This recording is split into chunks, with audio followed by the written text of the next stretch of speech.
right. Well, Maurina, the baby-faced dentist slash bodybuilder slash world traveler. I feel like I see in some of the pics and stuff. Yeah, I catch flights, not feelings. I like that. I like that. For sure. Starting off with a little joke. But I seen you was in the cryo today. I'm super interested in doing that. Have you done any ice baths? I haven't. I'm working up to that. Like cryo is like my first step into the whole recovery thing. Okay. So this is like my 4th or 5th time doing it. Okay. So it's like it gets better each time. But the first time it was like standing out in the cold with like no clothes on, just like in the snow. Right. You made me want to ask, like, is it supposedly not as like harsh or hard to do as the ice bath, or? Well, I think it's before the ice bath. So there's cryo and then the ice bath. Yeah. So it's pretty intense. Like you get the pins and needle feeling, especially on your legs when you're in there. And I've blasted for like the longest I was in there was 4 minutes. Okay. So it gets intense. It's like negative 200 Celsius in there. So. Oh yeah, I've seen it. And it's funny to watch when you watch people do it, because every time like the face that somebody makes, it's like you're not going to see that face on them anywhere else. It's kind of like confusion, agony, like you're cold, pain, like it's a lot going shock, on. Yep. Like the biggest thing I can say about it when I see it is it looks like they're in shock. Like it looks like they just cannot believe it's really this cold. It's like any type of smile, anything just disappears real fast. Like I'm too cold to be happy. Exactly. I have to keep moving. I do like a little dance in there, and that helps me be distracted. But it's crazy. It's intense. Yeah. Have you ever done like the contrasting showers or anything like that? Where you? No. Okay. No, not yet. No. So like I've done that, and I hope that like kind of prepares me for some of the stuff, because I want to do the ice bath or the cryotherapy here soon. Yeah, most of the stuff I do is like hot related. So I do the sauna. Yeah. Oh yeah. That kind of thing. Sauna's the best, man. Yeah, and I hate the cold anyway, so I'm kind of surprised I'm this into cryo. I do too, and that's another reason I kind of want to ask you, because I feel like with people that are thinner like we are, it's like it seems like we get colder easily, of course, and they just don't do well with the cold. Don't do well with the cold at all, and that's how I've always been. But I'm trying to force myself to, because of the benefits of it. Because it helps, for sure. It helps your recovery. Like I've gone in there with a sore lower back before, and it helps immediately. Yeah, that's the endorphin rush is really cool. So yeah, I highly recommend it. It's cold, but it's worth it. Right. Yeah, I'm definitely going to try it out for sure, because I mean, I do a lot of the sauna, like you said, the regular sauna, because I love what I've heard about all the stuff that heat does and the sauna does for you health benefit wise. And then at the same time too, it's like if I go a decent amount of time without breaking like a crazy sweat, I can feel it. Like I feel bad. I feel like I start to get like bogged down a little bit. Like those toxins are building up. It's a real thing. Oh no, it definitely is. And I think a lot of people, you don't know until you've experienced it. Like you don't know until you've regularly really have sweated hard or regularly been in the sauna to know, like, oh no, there's a big difference. Like there's a big difference. You're clarifying yourself. Like your mind works better. Like you can think clear. Your thought process is better. Like your skin gets better. Like my face always would, like the times I hit the sauna real hard, my face gets super clear and like looking young. I'm like, here we go. Yeah, you know it. You can tell the benefits. They're really tangible. Right. Yeah. So one thing I wanted to ask right off the bat, I'm like, so to be a dentist, I'm like, man, that's a lot of schooling. Oh my God. That's a lot of schooling. Yes. Is it 8 years like a doctor, or how many years did you have to do? Well, or does a typical dentist do, I should say? Oh yeah, it's the same as medical school. So what I did is I did college undergrad in 3 years, and then dental school is another 4 years. Okay. So I did it in 7 because I had done some college classes earlier. Because I started college when I was 14. So what in the world? That's something I didn't know. I'm glad we're getting this out. Yeah, because I was homeschooled. So I've never gone to regular school. So I went straight from being homeschooled in my living room to going to college. So I was done with most of my credits when I was 14. So I had the option to either really like graduate high school in the next year, or just kind of start the post-secondary opportunities program. So that was something that was, I'm pretty sure it's still offered. You can go to college at a community college or even Ohio State while still being in high school. So you get college credit while you're still in high school, as opposed to, it's kind of like the alternative to AP credit. So you're automatically getting the college credit because you're going to the school and taking the classes, and you're graded the same way as the college students that you're in the class with are graded.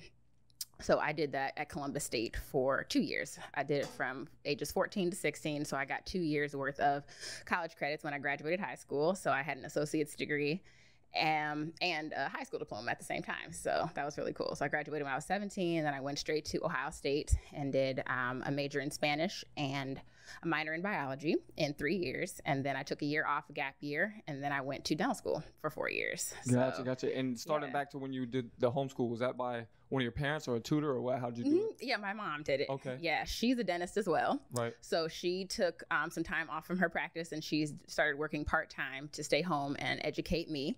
So she worked part-time and then educated me. And then I would come to the office sometimes and like do some classes like in the break room. And I was kind of like, I did school all over the place. So sometimes I would be at my grandma's house, I would do school. I would be at home doing school. And then I would be at the office sometimes doing school as well. So even on road trips, I would be able to take school with me because I watched, I did like a video learning program. So I would watch a class that was going on in another part of the country. So I would like be a part of that class. So I was able to see everything and participate kind of like that. So it was like distance learning, I guess you could say. So I was always be able to take my class wherever I could have a computer. So I've done it in the car. I've done it in the beauty salon, like all over the place. So I was always learning. Cool. Yeah, that's super cool. It makes me think a lot of different things. But you never went to regular school at all? It was always homeschool from the like kindergarten age, basically? Yep, preschool to 12th grade. The only time I went to regular school was like to take some testing, like standardized tests, like OGT or Ohio graduation test or anything like that. I went to the public schools to take those exams, but never spent a day in real class, I guess you could say. Gotcha. So what year was this that you finished all your homeschooling, and then as far as got your diploma, your high school diploma? I graduated in 2010. Okay. Yeah, so I was 17 then. Gotcha. Yeah, so that gives everybody a little bit of idea of your young age too as well, without asking directly, even though we talked about it. Yeah. But I'm always really interested in it because I think about it a lot for my daughter, and I had our very first guest that came on that wrote this book here, Streams, Josh Waters. Nice. He has done that. He has 3 daughters, and he has done homeschooling with them.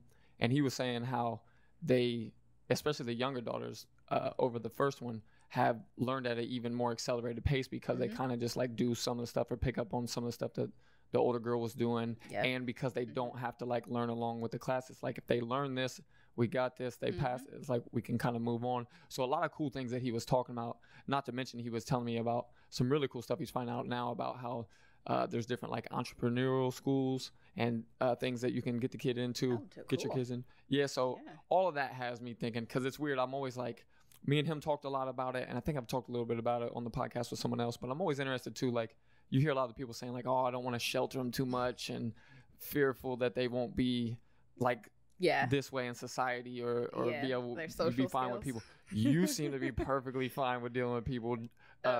He said his kids are as normal as can be and get to hang out with the family a lot, and it's not, I don't know, was that the same case for you? Still spend a lot of time around other kids and family and things like that? Absolutely. Well, for me, I think it was good because I was in a lot of extracurricular activities, so my parents made sure I was very well rounded. I did ballet, I played tennis, I was on the swim team, I had played piano, violin, so I was in a lot of extracurriculars. So that's how I got, around a whole bunch more of exposure to kids. Had a really big family. So hang out with my cousins, extended family like that. But I always have enjoyed hanging around adults and being around people who were older than me because that's what I was used to. So of course I had like my kid time, I guess you could say, when I was doing my sports and stuff, but I did spend a lot of time with my parents and their friends. And it was a learning experience for me. So I think my social skills developed at a little faster rate because I was around kids my own age, but I was around adults as well. So I was seeing like the more mature behavior more often than like kid behavior, for lack of a better word. So I've always, a lot of people have told me, oh, you're very mature for your age and you act more mature than how old you are. Because I think that's really because I was around adults a lot and I was learning. Like I would just kind of, I would read a book or something and my parents would be chatting, hanging out with their friends, but I was learning. I was listening to the conversation, getting some more insight into like adult topics like politics and world relations and all kinds of stuff like that as a young kid. And I feel like if I was in regular school, my mind wouldn't be on those topics so young. That makes a ton of sense. It makes a ton of sense because just hearing those conversations probably made you start to form a little bit of opinion on that type of stuff at a lot early age. Not to mention, Josh kind of discussed it in our episode as well too, of some of the stuff that a kid picks up from school and stuff that are the things you don't want it to pick up on, and the habits and the conversations that you really don't want, or especially ones that are bringing them backwards more than anything, and distracting them from school and things like that. I'm always interested to hear, and sometimes I guess I don't know for sure if you're the best person to ask for this, but also did you feel like it was a little bit easier for you to absorb? I know you only did it that way, so you didn't do it as opposed to someone who's done some of the classroom stuff and some of that. But at the same time, you were doing the classroom videos and kind of get an idea. Do you feel like when you were able to be comfortable where you were picking up the information, that may have assisted you a little bit, or made it even a little bit more interesting to you, or easier to focus at the fact that you didn't have all these people around you and you're in this setting that you really don't want to be in at this certain time, you don't want to be there, and that type of thing? Well, I think it definitely helped because I was able to kind of, as you mentioned earlier, I was able to learn at my own pace. So anytime like the class was going on, the topics like say math or whatever, and say there was an algebra problem that I wasn't, quite understanding, my mom would be able to kind of look and see like, oh, she doesn't quite get this. Like we need to stop the tape. We need to, delve a little bit further. And she would give me a little bit more education on it. And we'd maybe rewind it, review it again until I grasped that topic. And then we were able to move on. So there was never a time that I felt lost. I didn't feel like I had to catch up on any of the topics because I was able to identify what I was lacking in that moment, and then we were able to address it and make sure I got it then. So I didn't have like, times of not understanding topics or feeling behind or anything like that. So that definitely helped. And not having the distractions as well, because I was the only student and I was the only like mind that mattered, I guess, at that moment. Right. So I know a lot of times teachers, God bless them, they are split so many ways. Like they have 30 and 40 kids per class. So how can they give everybody their same attention? And somebody who's, struggling with this, they may have to just, not give them any attention because they have 10 other people struggling with this. So it was really a benefit for me because I was able to learn fast. Anything I had a question about, I could just raise my hand and the question would be addressed immediately. So anything that I had grasped and I totally got it, we were able to just move on and go to the next thing. If something wasn't challenging enough, trust me, my mom was able to find me something that was challenging to push me that extra mile and to go that extra distance till, I was confident in everything that I was learning. So gotcha. What do you think gave her that kind of mindset, or that kind of, did she do any type of homeschooling or that, or did she know someone, or she was just like, this is what I'm going to try? Well, she's always been a trailblazer, like her entire life. She was the first person in her family to go to college. And not only did she go to college, she went and got a doctorate degree. So she always goes the extra mile and is looking for the best way to address problems. And, she had me and she wanted me to have the best. And she was looking at all of the stuff that had happened to her in school. She had been bullied and she had trouble in her grade school years, and she didn't want me to go through all of that. So if we were touring around schools, I remember as a little kid, we were looking around kindergartens. We would, go to school and see which one would be best for me. And she just never found one that lived up to her expectations and was able to give me everything that she thought that I needed to get out of a school. So she had met someone, I think just in conversation, they had brought up that they were homeschooling their kids, and she looked into it and was able to find this program that offered the video learning, and she said, let's give it a try. So she didn't even plan on doing it the entire length of my school years. Like she said, let's try it for a few years. Maybe when she gets a little bit older, she can go to school. But I fell in love with it. Like I didn't want to go to school. Oh, really? Okay. I was like, I love going to school in my pajamas. I love just waking up and being able to go around the corner and class is right there. And because when I got to high school, we went around again to tour schools and see which one I might like. And I said, I'm cool. Like I'm cool with being homeschooled. I love being able to travel. I love being able to do, cool and exciting things on my schedule. That's kind of what has led me to get into the entrepreneurial lifestyle, is because I've loved being able to have control over my own schedule and what I'm doing. And I've never liked like the rigidity of being in school. So right, and that makes a lot of sense because your mom was kind of living a little bit of that lifestyle, right? Of being able to kind of control her schedule and her lifestyle a lot. Okay. Yeah, that makes a lot of sense.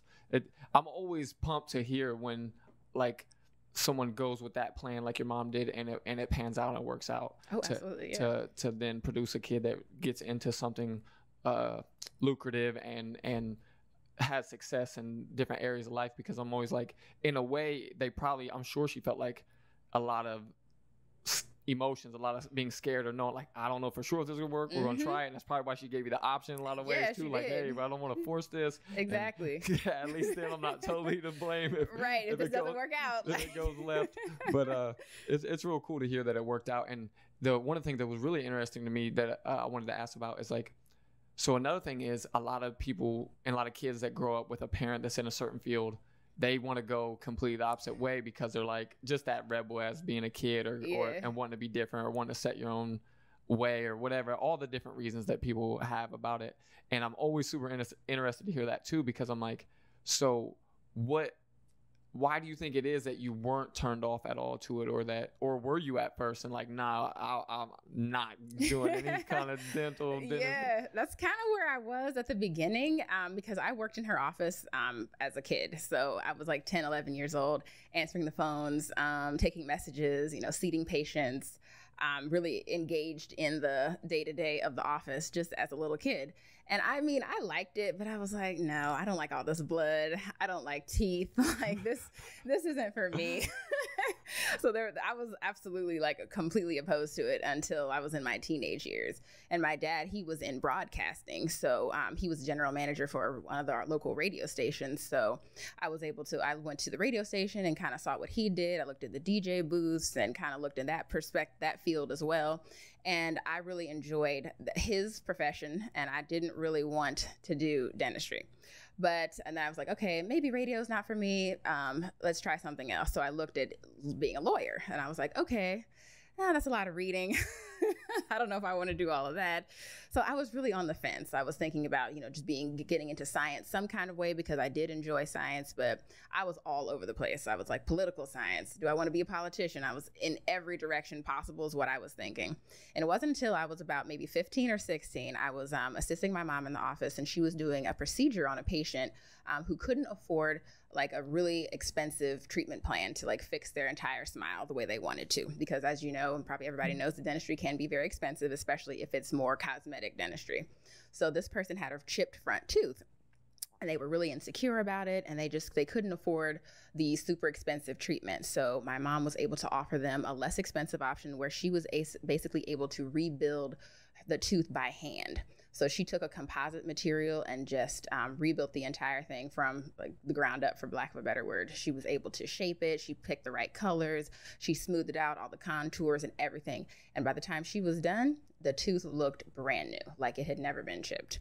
And it took a lot of time and effort on her part, but she was able to make that patient day, like give them their life back, because they couldn't go to work looking like that.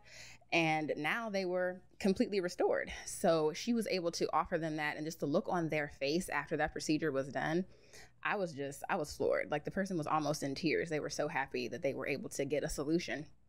And at that moment, I was like, this is it. This is what I want to do. This is the kind of change I want to affect in my patients' lives. And that day I decided I'm going to be a dentist, and I never changed my mind since then. So, gotcha. That's awesome. Yeah. It's funny. That's kind of similar. Like, so I had gaps around some of my front teeth, and I had them basically build them up. And like bonding. Yeah. Yeah. And I know that's kind of similar to what you're saying, right? In a way. Exactly. Yeah. It's basically that. And the crazy part about that is like, for you to say like the difference it makes in the smile you have afterwards, things like that.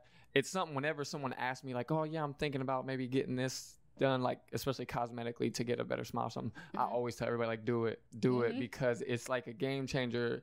Because who doesn't want to smile as much as possible in the first place? Yeah. Just because like you don't want to have to feel like you have to close it in because it looks a certain way or you're uncomfortable or whatever the case is. But then on top of that, now there's all this research and everything that's talking about how it boosts things in the body when you smile, even biting on a pencil that makes it look like you're smiling, I guess, like boosts, subconsciously, like your mind. Yeah. Well, no, not even subconsciously. It boosts, I want to say it's serotonin or something. Oh, really? Yeah. Just biting on a pencil for like, I have to pull up the thing. I mean, everybody can Google it, but it's like just biting on the pencil for, I want to say at least, and I can't remember if it was like 5 seconds, 30 seconds, whatever it is, but just that little bit, as long as you do it long enough, as long as they tell you, it does something where it literally, like your body takes it as you're happy. Wow. So it like produces more of the chemical. Oh, that's why we do that when we're stressed. Yeah. We bite on things. Right. Really cool. Maybe. But so everything like that, everything around that, I mean, and just to think about like, going forward, then somebody asked me to take a picture or something like that, and I was always the type I wasn't going to smile. early on it was because I thought I was young and Mr. Tough Guy, and I was too cool to smile. You know what I mean? Mugging everywhere. Yeah. And then as I got older, it was just like, oh, I wasn't super confident in my smile. I would smile sometimes I wouldn't. Sometimes I would like kind of half smile, whatever. But then once you got that fixed and you feel good, and then somebody's like, oh, take a picture. Where? You cheesing. You know what I mean? You're ready to go. So it's crazy. Yeah. And it does a lot. It's little wins like that, you know what I mean, in your life to smile more, to feel better, or things that I think anybody who's thinking about it and it's within their budget, you know what I mean? Right. And always, I like that you brought that up, because I feel like a lot of people should know that. Like at any time, always ask the dentist, is like is there a cheaper route? Is there a route, however you say, but that I can go. I didn't want to say route because we're talking to dentist stuff. But, nice. I didn't even catch that. right. I mean, it's corny, but it's just what I was thinking. But always ask, you know what I mean, and get an idea, because I was surprised when someone said it to me, like, oh yeah, I think my sister had told me that a friend that she worked with got it done. I was like, man, I didn't even know that was an option. I thought I had to get braces or Invisalign or this, that, the other or something. And then when that came out, I was like, oh, cool. And I ended up asking or talking to a few other people about it, and they said they got it done too. I was like, all right, real cool. And I've loved it ever since. So I'm really glad that other people get to hear that. It's not something that I think has came up on here yet, and it's not something that I'm shying away from talking to clearly, or talking about clearly, just because I'm like, man, if it can help somebody, make somebody feel better, that it goes into exactly what you're saying, basically. Like, it really makes an impact in people's lives, I think. And there's a lot of options too in dentistry, so it's not, I mean, there's always like the Cadillac option or the Rolls Royce option of dentistry, but if your goal is to increase your happiness and being able to smile and being able to get that job promotion, or talk to that girl that you want to talk to, then we as doctors, it's our job to present you with all the treatment options available to you and allow you to make that decision. So there's always options. If whatever your goal is, we can help you do that. So definitely, if you're out there and you're looking for a dentist and you're thinking something's out of your budget, just go anyway, because there's a lot of things that we can do to make it affordable, and it's worth it, like you said. Yeah, and that's really, it's super cool that you guys do that. I mean, because I'm sure there are plenty of dentists that just try to just keep pushing people in the most expensive route, or saying this is what you need, this is what, nope, you're not eligible for anything, or no, that's not gonna work. Because I've heard that type of stuff too. I think, matter of fact, I think I asked my my dentist that normally cleans my teeth and all that about it, and they were like, nah, it's not really, we don't really do that, it's not what or something. And I didn't really try to dive into it. I was just like, oh, well, then I'll just try to go to the place that my sister's friend went to. Right. Yeah. So I did. And just and it worked for you. Yeah, and I just got it done. And it was funny too, because even as I was explaining it to them, they were like, I don't know if you really want to do, are you sure? I don't know if it's going to look the greatest. It's kind of this, that, the other, or whatever. I'm like, I just want to try it because it's way cheaper than my other options. Exactly. And it might work out, and I might like it a lot, whatever. So let's try it. And when we got done, as they finished up stuff, he's like, I like it. Looks really, I like it. I'm like, cool. That made me feel even better, of course. Yeah. But yeah, just that's a cool story on how you got into it, and that's what did it. That's like the spark, right? Yeah, because as dentists, we're artists as well. So I say there was this little saying when I was in school: a dentist is a doctor, an engineer, and an artist. So because we deal with all aspects of your health from your neck up, basically. In my office too, we treat sleep medicine as well. We treat airway health. So we're looking every soft tissue component that you have, as well as the shape of your arch, the shape of your teeth, like how everything is interacting together, because we don't just work on teeth, we don't just do fillings. So a lot of people say, oh, you're a dentist, well, I need a doctor. No, we're all doctors. Right. We went to school for a very long time and we all took anatomy, and it's really, dentistry is a specialty of medicine. That's how I take it, for sure. And for some reason there is a divide in the medical community between dentists and other physicians, but we're really we're trying to bridge that gap and allow just the general public to understand that your teeth are all connected to your body. Like anytime you have an infection in your tooth, possibly, it can be related to something completely different in your body. Just a quick story on one of my mom's patients years ago. She was having shoulder pain, and one of her other physicians had said that you need to have a surgery done to, basically replace your shoulder. And she actually had an infection in one of her teeth. So my mom was able to clear that up, do a root canal, get everything fixed. Shoulder pain, everything went away. So she didn't end up having the surgery done. So everything is connected, and we just have to make sure that we're all talking to each other. So your dentist should be talking to your primary care physician. It's a collaborative effort basically nowadays, and that's becoming a more popular point of view. I'm glad it is, because believe it or not, this is a huge portion of my life right here that you're talking about. So my story of what has happened with me, I don't know if you've heard me mention the podcast. A lot of listeners will know. I got really sick after I was in need of a root canal. I'd had one before. It didn't seem like it was, I don't know if it wasn't done the greatest or if my body doesn't do well with them, whatever. But it seemed like it was kind of maybe possibly giving me some issues and stuff after a decent amount of time. But then I needed another one. Go to the doctor or to the dentist, same thing, whatever, like you said, but get it all set up and go that route with it. And I don't know if this is commonplace, but it seemed to be that they have you take a stint of antibiotics leading up to sometimes it depends. Yeah, every doctor has like their preferred method. Nowadays we don't prescribe as many antibiotics, but it depends on the situation. So, gotcha. So he did prescribe me clindamycin. Clindamycin, yep. Yeah. And I thought, okay, no big deal. I've taken antibiotics before. I've had the root canal before. I remember kind of going through this same route, the same taking an antibiotic and all that. So I started taking the antibiotic. As soon as I started taking it, I noticed that like every time I'm taking the pill, it's kind of like irritate my throat, or it feels like it may be getting stuck in my throat. It's kind of a big pill, so I kind of just thought like, I'm just not getting it down the best, or this and that, whatever. Right. But it kind of consistently kept happening, and at the same time, I was also taking random vitamins and things like that. I wasn't having the same issue, so it was kind of weird to me. I don't know if I called. I think I called. Yeah, I think I called and talked to him, and I was like, yeah, something's going on. Like every time I try to take these, it kind of gives me problems. It doesn't seem like it goes down, this and that. I was like, it may even be like because I have some other allergies. I know what it's like to kind of get like an allergic reaction. Okay. It may be something along those lines. So he's like, no, it's probably just like because I think he might have asked some other questions like, are you still able to breathe? Are you this or that? And I'm like, well, it affects my breathing a little bit because it's my throat. I was like, but I'm not like blowing up with swelling or doing this and that, whatever. He's just like, oh, you're not getting it down all the way or something. He's like, try it with milk instead of water, this, that, blah, which of course I'm lactose, so like milk wasn't really a thing. But I was like, okay, I'll get some almond milk or do this, whatever. Yeah. But anyway, so I go forward with it. Stupid on my part, as like the day before, I think it was day of, I'm like, I kind of like look at the bottle. I'm like, oh, I got like 2 left in there. I hadn't taken my one today. I'm like, I'm just taking both right now. So I take both of them right now, at that time, boom, take them, whatever. And then I think my appointment was real soon after that. So go to the appointment, get it done. The crazier part about all this, and probably even sounds crazier to you, is I hadn't really got a lot of work done by this dentist. I think my wife was going to him and had recommended me. And I think she hadn't really got much done by him either. She was just going there and getting cleanings and stuff and not really seeing him. Yeah, so you know how it is. Like a lot of times I would assume it's that way with you as it is as some of the practice I go to. Someone else cleans the teeth and the doctor the hygienist does the cleanings. Just actually checks it over. And unless you're getting something major done, you really don't see them. They don't really do any work on you unless you need something. Popping for the exam. Right. Make sure everything's good. Right.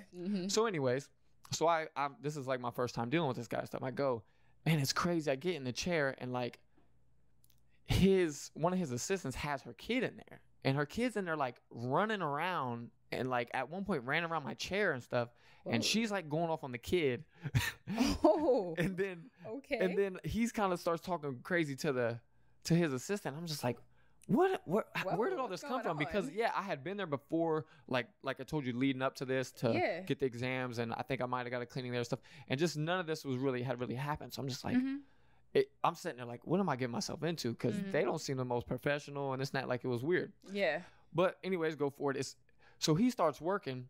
Well, the one time, I don't know if he stopped. I want to say he like stopped to answer the phone, like his cell phone, or do something. Okay. And they spray something in my mouth that was almost like a cleaner or something. Maybe you're familiar with it. It kind of like, it smelled like bleach or something real strong. The irrigation. Okay. Because you were getting a root canal, right? Yeah. Yeah, we use that to clean out your canals. They're not paying attention. They sprayed on the wrong side. I don't even know how that happened. He's like, he says that out loud after he's like, oh, something. I'm just like, I was like, at this point, I'm almost ready to leave. Like, something ain't right. Like, what is going on here? But anyway, so going forward, then he starts doing what he can do to start doing the root canal and digging into the tooth and all that, whatever. Where everything seems to go pretty smooth or whatever, and get it done. That was the end of the craziness. Right. And I get out there, and I felt like everything was cool. Yeah. Well, I started getting crazy sick. I started having like crazy stomach problems. Sick to your stomach. Yeah, running to the bathroom nonstop. Like couldn't keep any food down. And I'm just like, what is going on? Like, I had no idea what it was. I'm thinking at first, like, oh, I just either ate something bad or I got a stomach bug or whatever the case is. But it just kept going and going and going. And it was like, and I was just feeling horrible. So I start like just Googling stuff and looking stuff up. And sure enough, it's like, oh, you may have C. diff from an antibiotic. You may have this. And I'm like, from the clindamycin. That's a common side effect of clindamycin. Oh, I know. And that's what I run into. So then I'm like calling my doctor to schedule an appointment and stuff. Like, I need to get this checked out. I need to figure out because like I can't keep any food in my system. I'm dropping weight like crazy.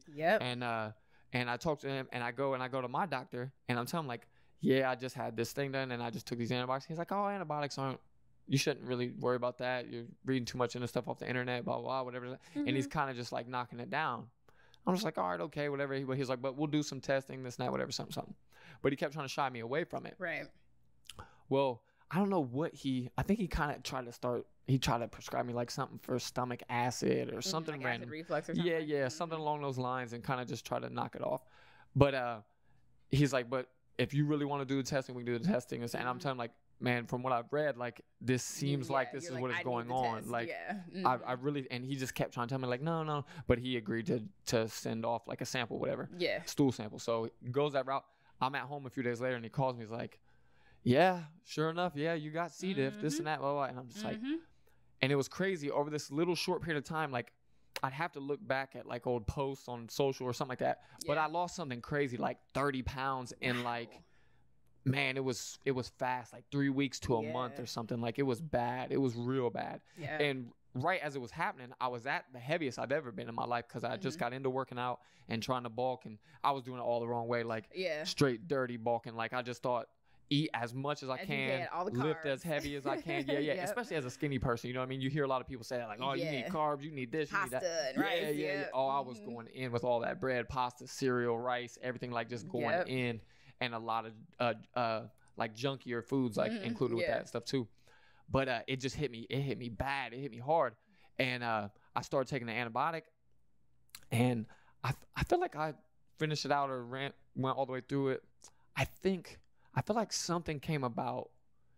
Something came about like about 7 days into the 10-day of the new antibiotic or whatever they were giving me for the C. diff. Right. And I was kind of like weary of it. So I get a hold of the doctor and say like, hey, this is going on. And I think it was like my mouth was starting to get real irritated and I was getting like white like coating on my tongue and just like, my goodness, and like just a bunch of weird stuff going on, and my stomach didn't really seem to be getting much better, and there was like all kinds of weird stuff going on. Was it like a yeast infection? To a degree is like what I was reading as explaining, because they say in the mouth and all that they call it like candida or something like that. Candida albicans. Gotcha. So that white coating. So like I don't know. He never for sure said it was that, and he tried to give me some kind of like lozenges or something. They were supposed to work for that, and they didn't really do much. And in a lot of ways, they made me feel worse. So it was all oral, So it was all really weird, like going through it, but I just couldn't get out of it. Like I couldn't get better. And then he told me like, well, we're going to try it again and take the full 10 days through, you know what I mean, of the antibiotic again. And I don't remember. It's a lot of antibiotics. Yeah. Were you taking any probiotics while you were taking the antibiotics? I eventually started finding all that online and doing that on my own. But it was just like, I started getting less and less faith in doctors and dentists as it was going on, because I'm like telling them both what's going on, and they're both like telling me that it's not what it is, and then I get testing and it is what it is, and then I tell them this is going on. They're like, I don't really think that's related. And I'm like, none of this was happening before this. This is all related. Yeah, it's all connected. right. But anyway, so I go forward and take the 10-day stretch or whatever, and I still really didn't recover. Like things were getting maybe slightly better, but I was still like just wrecked and still dropping weight and still not really keeping food in my system. And it was just like off of my own ways of trying to deal with it. I just started Googling stuff like crazy. I'm reading medical papers. I'm doing anything and everything I can. WebMD.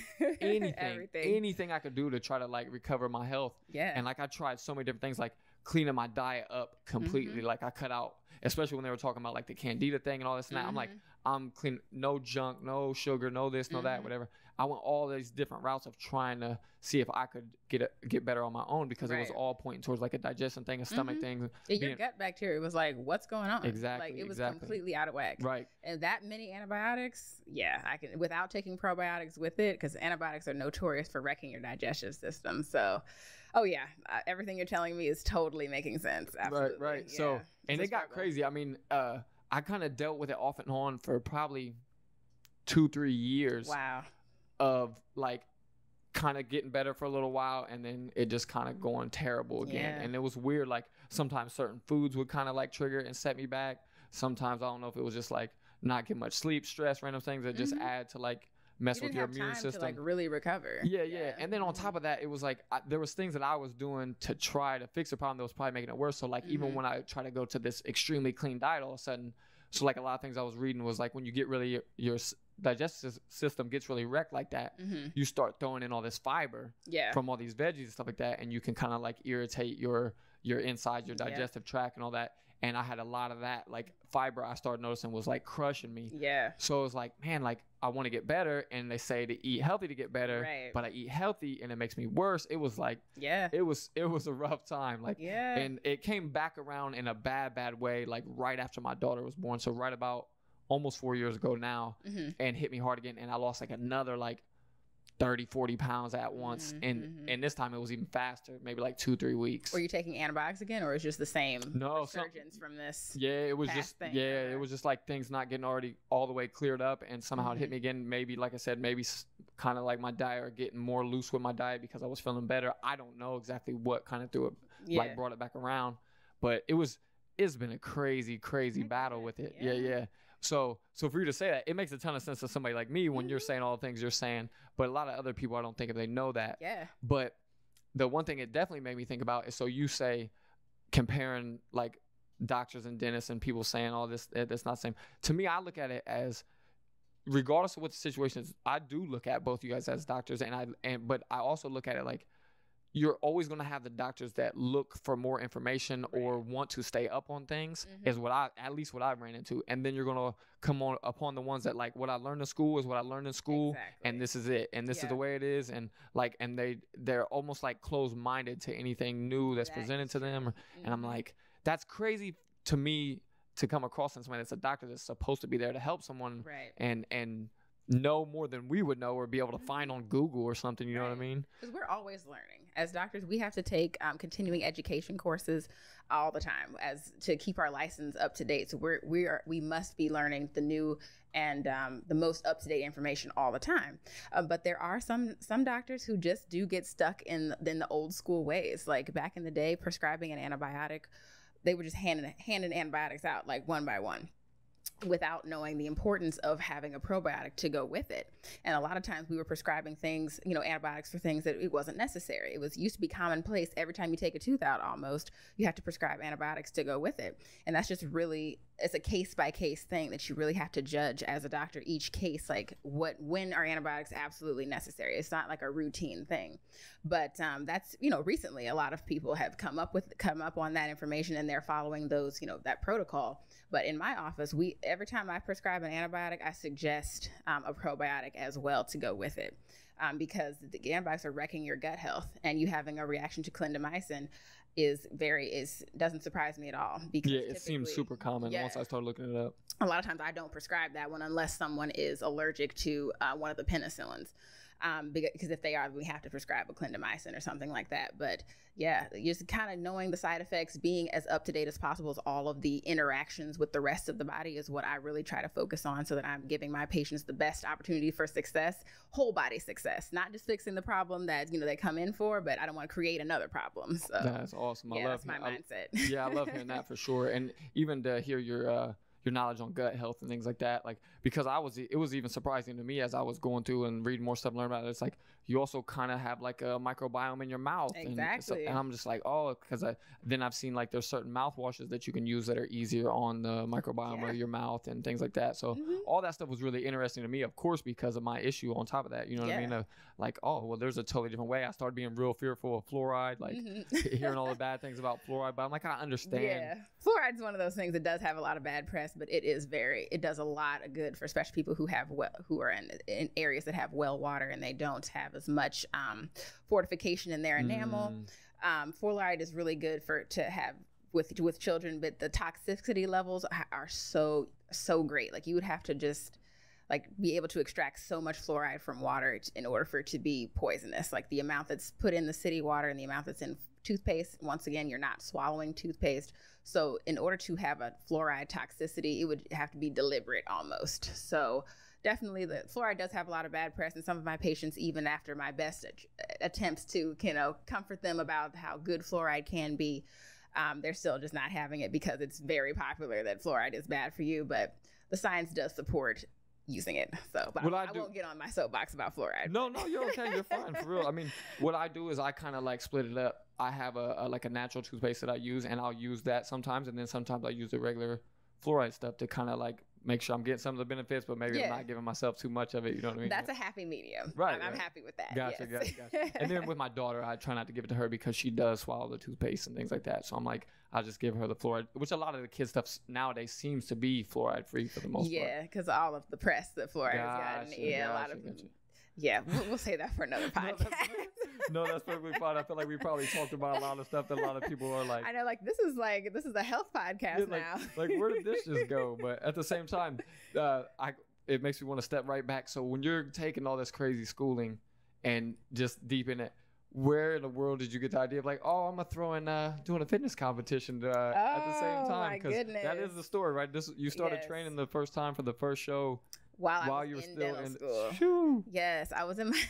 Ooh, that's crazy. If it's not hard enough, let me throw this in. I know. Let me just pile this on top of this mound of stuff that I have to do. But no, it was funny because I wasn't happy with just my aesthetic. I guess you could say I was always looking at not necessarily bodybuilding, but I really wanted that crisp, sharp bikini body, and I wanted the six packs, I wanted the abs, I wanted everything. And I was a good size. I wasn't like overweight or anything. I wasn't uncomfortable, but I wasn't happy with how I looked. So I was looking around for various things, and everybody pushes cardio, like, okay, just get on the Stairmaster, get on the treadmill, and just kill yourself on that until you're dripping sweat, and that'll cut enough body fat. And I was like, okay, so I tried that. I just wasn't looking how I wanted to look, so I was just kind of giving up, and I was just like, whatever, I'm just gonna look like this forever. I don't know how to change how I look.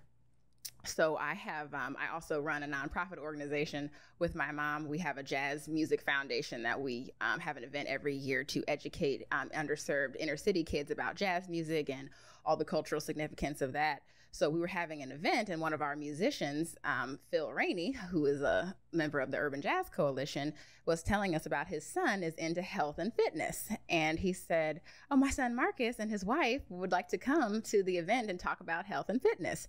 Our good friends Marcus and Jess. So they came, and I was like, oh my God, Jess looks amazing. I literally was like, I want to look like her. So built. I was like, Jess is jacked. Like, this is everything that I want. Like, so I need to ask her, how do you look like that? So then I found out they were trainers, and they invited me to come to the gym for a workout. And I was like, I'm down. So I went over to their spot, and they took me through a workout, and it kind of started educating me on the aspects of bodybuilding and like how everything works, and, cutting fat, building muscle, getting a good routine and regimen together. And from there, I was like, okay, I'm getting it. I'm enjoying it. So then Jess told me she was competing in a fitness competition. And I was like, what is that? Like, what is this world? So she showed me some of her pictures, and I saw the posing routine. I saw the very, very small bikini. Did I mention it was small? I was like, okay, so we got to have a lot of confidence to step on this stage. So then I was like, I need a goal. Like, I need a mission. I need something to work towards, and I need a reason to come to the gym and scream and cry and get through all these reps. I need an outcome, something that I'm working towards. So I was like, okay, sure. Let's do a fitness competition. Then I was like, okay, what's around here? What's close by? And of course, Jess is like, well, the Arnold is coming up. And I was like, isn't the Arnold like one of the biggest fitness competitions in the world? I was like, okay, sure, let's do that. So I was a third-year dental student. I was in clinic from 7:30 in the morning till 5 at night. And then I would drive 40 minutes from class up to Dublin to their gym, and I would work out for an hour.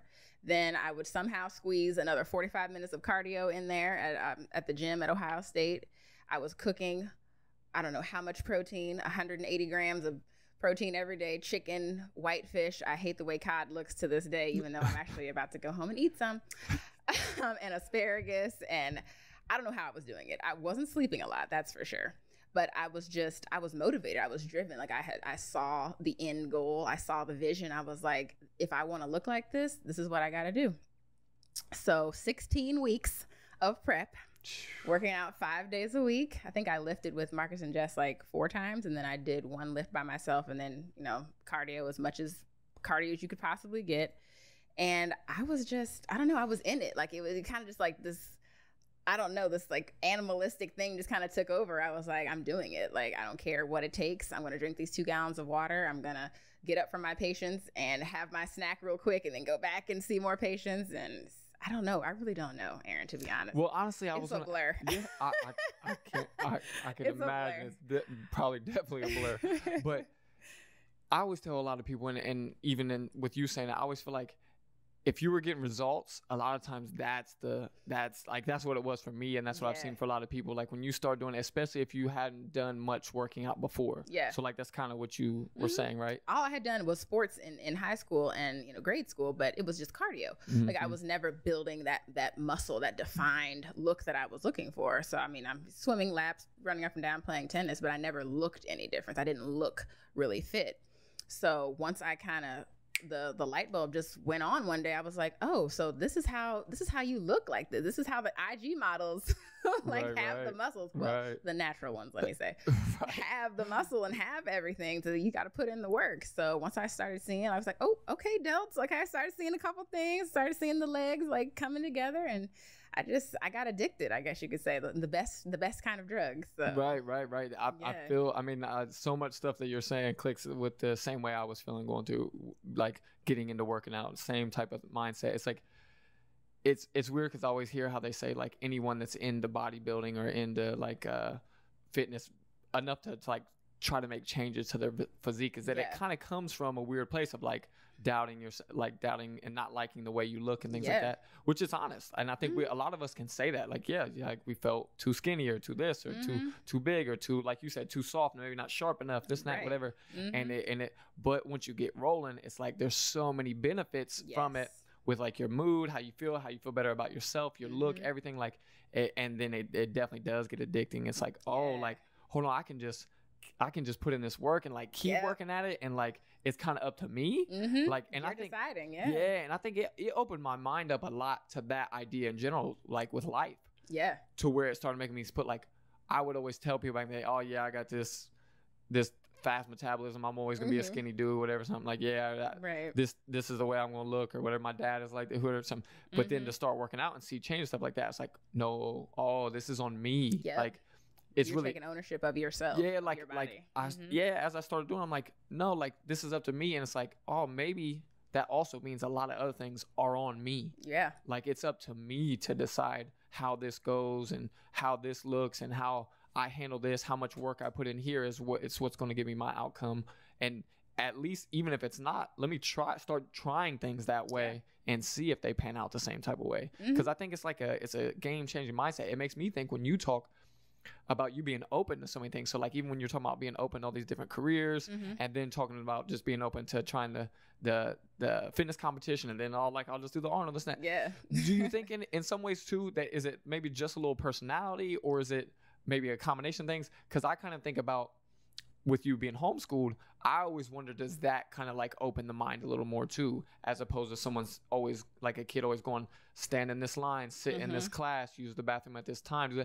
I wonder, does that restrict their mind? You know what I mean? Like Kanye, a lot of other people kind of talk wild about it, but at the same time, I think it has a lot of validity to it. And I think there's other people that talk a little bit more calmly about it and all that say like, you're creating a whole lot of structure that in some ways is good and helps them like, you have to assimilate in some ways. Yeah, and handle yourself within life and society. But at the same time, are we closing their minds off at all? Right. And in a way, I feel like, maybe like it almost seems like you have to be in some ways, because you're training them from such a early age to be like, I just kind of do what I'm told, as opposed to thinking for myself or trying this out. And so I totally agree. Even if I go the route of putting my children in regular schooling, I know if I do choose that, I'm gonna be hard on them. Like, hey, that teacher is not like the law, is not God, is not what, like that teacher is a regular person that has an education. You respect them, you do this and that. But if you have ideas, if you have questions for me, if you have like ask, think, expand. Exactly what I did. Like, okay. Oh yeah, my parents. Well, I think being homeschooled, like kids are very smart. Like I'm sure, as you know, with your daughter, kids watch you constantly. So as a parent, you're the first line of communication. You're the first example that your kids are seeing. So for me, I spend a lot of time around my parents, and some people have tried to make me feel bad about that. Like, oh, you hang out with your parents all the time and blah, blah, blah. And I'm just like, no, my parents are the reason I am who I am to this day. Like, if it wasn't for me going to my mom's office, seeing how she worked as an entrepreneur, seeing how she ran a business, I mean, she is like the number one, like, boss at her office. Like, everything she decides, like, she has the final say on everything. And that was so appealing to me. And she didn't just, when she decided to go to college, she didn't just, okay, I'm going to go here, I'm going to stop. She said, no, there's no ceiling. I'm going to go as far as I can. And she went all the way to becoming a doctor. And same thing with my dad. He came from a really big family in a really small town in Texas. And he, left the nest. He became a member of the Air Force, and he went to college as well. And he had his own business at one point, and then he became, like a legend in the radio industry as well. So my two examples were people who never took a no for an answer. There was always a door that they were going to knock down if it wasn't going to be open for them. So that, I think, had a bigger impact on me than being homeschooled, is seeing my parents and how they were and being able to spend more time with them. Yes, because I was homeschooled, so I saw them more than I would if I had been in school. So I was able to see them directly living their lives. And I was like, okay, I like this about my dad. I like this about my mom. Ooh, okay, I don't really like that about them. I don't really like so I was able to pick their characteristics and all of the good things about them that I liked. And I was like, okay, this is how I'm going to live my life.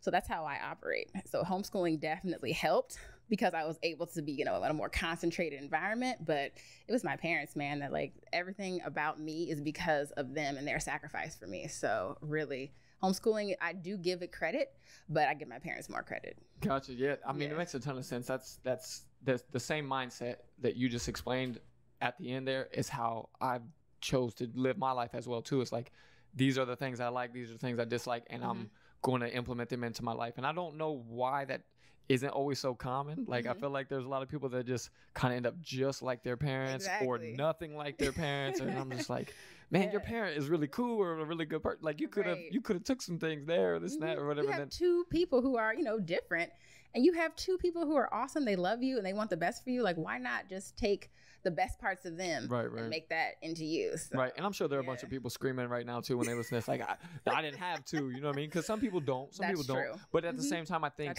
what you're kind of getting at as well, though, is there's always, you can pick it up from a teacher, from a grandparent, whatever. You can pick up, and maybe that's what we should kind of say as well too, if we could give any advice on that type of, having that type of mindset or picking up some of your personality that way, is like, pick it from the people that you admire. Anybody in your life who, has made a positive impact on you, that person is just ready and willing for you to take some of their information on, like willing to give you some of them to make you a better person. So I know a lot of people come from a lot of different backgrounds. No family dynamic is different, but there has got to be someone in your life who you look up to, someone who has had a positive effect on you, someone who you look at them and you're like, okay, I like this life. I like this lifestyle. I like something about this person brings me joy, brings out good energy.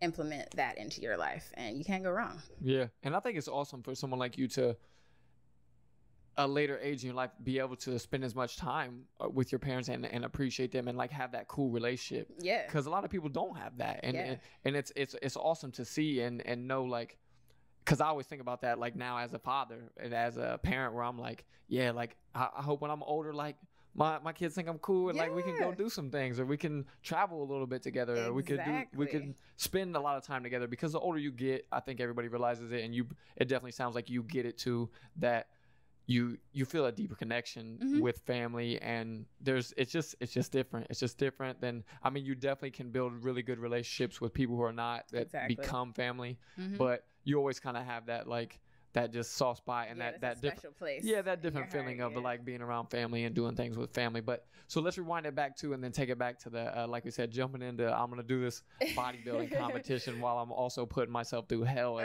dental school. Yes. So talk to me a little bit. You mentioned it a little bit, but talk to me about the workouts and like, was it crazy? Were you guys going crazy hard and like crazy you said, the screaming? Just like I am now. Yeah, so we can set the stage right now too. So I don't know if people picked up on that yet, but you're also prepping for a competition again now, which you decided to jump back into randomly that insanity pool. Once again, like it wasn't even like a planned thing. So now Marcus and Jess are now back in town more consistently now. So they have their own gym, Flexion Chill Spot. Everybody in Columbus, go check it out. And they started having classes and workouts again. So I was like, oh, I'm down. Like, I've been needing to get back to that hardcore level. So now that they were back training again, I signed up and we started working out. And then Marcus was like, you ladies are looking lean. Talk about me and Jess. We should compete in a show. And I was like, you know what? We should, Marcus. Let me just look up a show real quick. So I found the one, the Natural Northern show in October. And I was like, yep, I'm competing in that one. And gotcha. Where's this at? In Cleveland, the Natural Northern Competition. Yeah, actually in 4 weeks. Oh my God. It's coming again.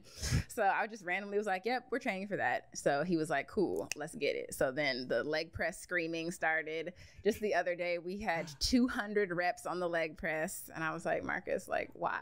Like, why is this a thing? Like, I don't understand why we couldn't just, 100 reps wouldn't get it, but.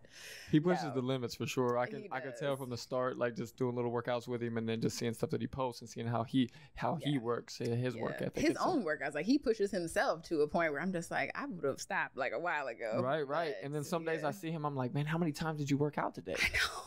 Because I'm like, okay, like I know I saw you working out with this person. I saw you working out with this person. Then I saw you working out by yourself. Yep. Then I just saw like you're like, oh, I'm gonna go take this run or I'm gonna do this. I'm like, oh, okay. You just work out like 8 hours a day. Yeah, but it's a lifestyle. It's a lifestyle, especially for them. You know what I mean? That's their business. That's their life. That's their everything. Their brand. So I mean, it makes a ton of sense. And they're the role models. Like everything that they preach, they live. So.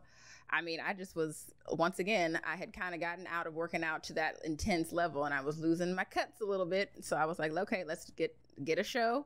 I got the goal and that just drives me. Like whenever I have, like I said earlier, like an outcome or something that I'm striving for, that drives me to get there. Same thing with dental school. I was like, okay, 4 years, we got this. Let's go hard. Like no excuses. So that's what I'm doing now. And then also Jess is training with me for this show.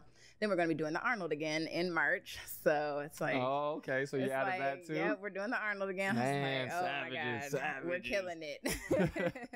But yeah, like shows, I don't know what it is. Like I don't really enjoy like necessarily the prepping process, but I enjoy the results. So, I mean, no, I'd be crazy if I said, yeah, I look forward to the burn and the crazy crying and the screaming that I do in the gym. No, not really. But the afterward, the endorphins, that feeling of success, like, yeah, I conquered that workout. That workout didn't conquer me. It's worth it. Yeah, it goes into a lot of what you were just mentioning of as far as like on a lot of different levels, accomplishment. So it's something that came up on one of our recent podcasts, that's something I had heard a while back and I keep it written down at my desk stuff. It's the best antidepressant is accomplishment. Yeah. And then recently I heard, I'm trying to think who it was talking about, but I heard somebody else say that like one of the clearest things that they felt like they've learned, and this was an older person that I'm pretty sure was either a psychologist or maybe even some other scientist that I was listening to talk on like the Rogan's podcast or something, but they were saying that they felt like if there's anything that I've seen that in life and in people that makes people happy in their life, it's setting goals and accomplishing them. That's right. And they were so for you to say things like that, like just make me think of both of those things. And it really is something that I see, because I think it's something we said in the podcast too that I related to. Like, there's simple things that you see that in, like mowing the grass or doing it, like the most basic things. Sometimes you do it and you get done and you're like, oh, yeah, I did that. Yeah. And it feels good. And you're like, it's a different type of feeling. So I feel like that's what I'm trying to do now more, is like set more goals, or because I've always been like a wing it person. Yeah. And it's like that, it only gets you so far. Like, it gets you so far if you're really lucky, and if like you just have good people around you or things like that. But as far as at some point you gotta like, you have to say like, this is my goal. Write the list down. And I'm gonna do this, or this is what I'd like to get to, or whatever, and I'm gonna work towards that. And so I'm trying to implement it in different aspects of my life everywhere. You know what I mean? From parenting to just personal to stuff with the podcast to possibly some entrepreneurship stuff and all that. So that it got that motor going, and it's something that I've felt hit harder than anything. And so when you step on stage, I feel like that's when it's really like, and it's like, okay, like this is some real accomplishment, like to see that you can literally, because I think we mentioned that a little bit before, but I don't think a lot of people really process that, or have even thought of that as an option of like, I can really like mold my own body. Yes. You're sketching. You're an artist. You can literally turn into whoever you want. If you want to have the long and lean look, you can do bikini. I'm not as familiar with the guys, like physiques areas, but they, whatever their areas are, like that, whatever like levels that they have, you can be anywhere that you want. Like if you want to have super huge muscles, you can do figure. For women, you can do physique. If you want to have the long and lean look, you can do bikini. So really it's a matter of, what do you want to look like? Are you willing to put in the work to look like that? Because a lot of people tell me, oh, you look fine. Like, what do you mean you need to go to the gym? You're a size whatever. I'm just like, it's for me personally. This is how I choose to, look. And this is, you got to put in the work to look like that. You don't just, step on stage in front of, millions of people when everything's put on the internet, like with basically nothing on. Like, I'm just trying to paint the picture for everybody. Like, this is not just like a regular swimming suit. Like, it's a triangle. It is only the necessary areas are covered. Okay. And you have to have that confidence, like to be on, and you're also being compared with all these other women who have worked just as hard as you, who have put in just as much blood, sweat, and tears as you have. And you're being judged, based on how you look at that moment. There's a lot of politics that goes into like to the sport itself. We don't have to get into all that, but really for me, I don't do it to see, what the judge is going to think, or placement and stuff doesn't really drive me. It's just me being better than I was before. So when I step on stage in 4 weeks, I'm going to look at my pictures from 2 years ago from the Arnold and be like, yeah, I beat her.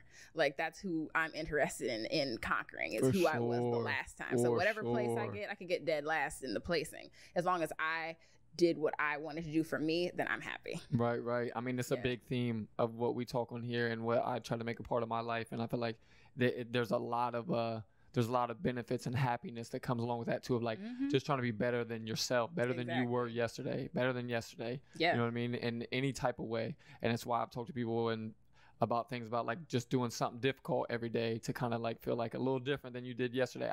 Hey, I did this that I didn't do yesterday. And so things like that, those little improvements, but especially something like that, like you're talking about, to really make some drastic improvements and get on there with just the 3 triangles on, like I said, basically.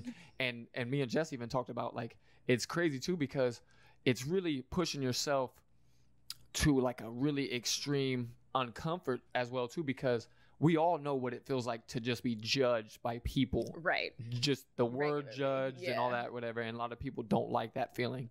But me and Jess were talking about, like, you're choosing to be judged when you do this. This is our choice. Like, just like, no, I'm going to get up here and I'm basically asking for a lot of people to judge. Please judge me and my look. And let me pick out all of your flaws. Write everything down that's not right. Right. So it's weird that it comes from like an area where, like we were talking about, anybody that kind of wants to change their physique in that level, it kind of comes from a place of being insecure or feeling a certain way about your body to then going all the way to a point that you're asking people to judge you and talk about it and look at it and take pictures and critique it in every way. So it's like a big drastic shift, but it makes me think a lot about how it's like stepping outside that box and open up your mind to new possibilities, opportunities. That's a big picture. Gotcha. Because this physique is a small part. Like your actual, like the bodybuilding is a small part of it. It's a mental game, because to survive in this world, especially being an entrepreneur, you have to operate at a level that is superior to everybody else. Like you have to be at a level like that's just, if some people are here, you have to operate here, because there's things pulling us in every direction. Like when you own a business, my mom reminded me the other day, she was like, owning a business is not a 9 to 5, because, you know, every now and then I feel like, okay, it's after 5. Can I quit? And she was like, excuse me, like you own this business 24/7. Like you don't leave. Like there's not a 9 to 5 lifestyle, like mentality. You're always being accountable. You're always having to be available. If a patient calls you in an emergency, you have to be there. If something goes down, if the phones go down, if there's a robbery at the building that we own. So it's like, you always have to be on 10. And when it comes to, you know, bodybuilding, and there's a difference between people who just, you know, go to the gym versus people who are bodybuilding, because like we are putting our bodies through everything. Like it's not just a workout, like you're going to an extreme, because like you were saying, we're choosing to do that. You're trying to force that change. Right. We're forcing a change. Like, no, I don't have to own a business. No, I could just get a job and just, you know, be a dentist from 9 to 5. But no, I'm choosing to go that extra mile. So it's kind of the same thing. Like I could just go to the gym, work out, you know, have a good time. But no, I'm choosing to take it to that next level. So I hold myself to that next level standard. And, you know, that's not something that everyone chooses, and that's totally cool. But that's my choice. So I have to put in the work to get to that next level. For sure. And I think a lot of people don't think about it, because I haven't always thought about it a ton. But like as a regular person that doesn't have their own business or hasn't tried that route or anything like that, you kind of think like, oh man, well, like when I work my regular gig, I can just be done and wipe my hands and this and that. But in the same note, I see what you mentioned right at the beginning of this podcast, what I've seen in my wife, what I've seen in other people who have their own business, a lot of the guests that we've had on. It's like, yeah, but you may, like we were talking about, there's always the people that I've seen, and it's become more and more common now, that say like having your own business, you're talking about putting in maybe 16 to 18 hour day, 20 hour day, sometimes like whatever. So don't think it's sweet, but at the same time, it's sweet in a different way. Exactly. So like you were talking about, to be able to travel, to be able to kind of like nobody's telling you, no, you can't take this time off, or you can't do, I mean, there's definitely things. Yeah. Like you can't just be like, okay, I'm shutting down for 6 weeks to go to Cabo or something. Right. But at the same time, it's like, there's a lot more freedom and there's a lot more of like, you're doing something that interests you. So it also adds to your happiness. So you're not as down or as dreading going back to work after a weekend or this or whenever the schedule is. Like there's a lot of things that come into play that kind of, I think, outweigh the more hours or the being on call, especially being something that maybe you have an interest in or a passion for, or like you said, especially something where you can see the happiness change in people and the results. It's funny, like it reminded me of like, even when I first started cutting hair, because for a while I cut hair like just for friends and people, and it kind of turned into a decent little business for me when I was younger, like fresh out of high school. But that was something like, when you see somebody real happy and excited about how they look afterwards, it's like that, it feels good for you too. Like you make a little money, you feel good about the product, and then they feel good too. It's like a win-win-win-win. You know what I mean? Exactly. So for you to do it on a way bigger scale, you know what I mean, than anything like that, where you're actually doing it to like a lot of times like a permanent look, and like we're talking about, it can change people's health. It can turn around how they feel on a day-to-day basis, internally and externally. Absolutely. I think that's awesome, and the dentist thing seems really cool for that reason to me. And I love hearing that, and for more people to hear that it can do those type of things for somebody and really be so much bigger than like, oh, I just go get my teeth cleaned. Like I only just for my 6-month appointments. Like. Right. So also, since we mentioned the travel and stuff again too, talk to me a little bit about the travel. Have you been a ton of places? Yes. Oh my God, I love traveling. That's like my favorite thing in the world to do. Gotcha. Give me some favorite locations. Well, back in college, because I told you I majored in Spanish, so I'm semi-fluent in Spanish. Before we go farther, let me get into that just briefly. Where was the motivation behind that? Yeah. Well, one thing is I knew I was going to be taking all those scientific prerequisites to get into dental school. So we have to take biochemistry, anatomy, organic chemistry, all that kind of stuff. So a lot of people will choose to major in that.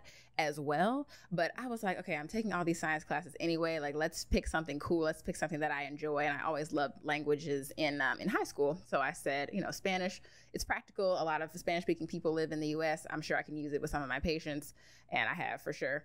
And I was like, okay, let's do that. So I decided to do like a Spanish language major, and it's been really fun. Like, I loved all of my cultural classes. Like, I got into linguistics and like syntax of how grammar and everything works. Like, it kind of opened up a whole different like realm for me. That's something I had never explored before. Open your mind even more, right? Exactly. Okay. And then I was still just taking all my, run-of-the-mill physics and science classes anyway, but I was still able to have that fun creative side as well, majoring in Spanish. So Gotcha. I also decided to study abroad while I was in college too. So I lived in Spain for 6 weeks. Oh, okay. Like for a whole summer. So I went to a university out there and took some Spanish classes. So I lived with a host family.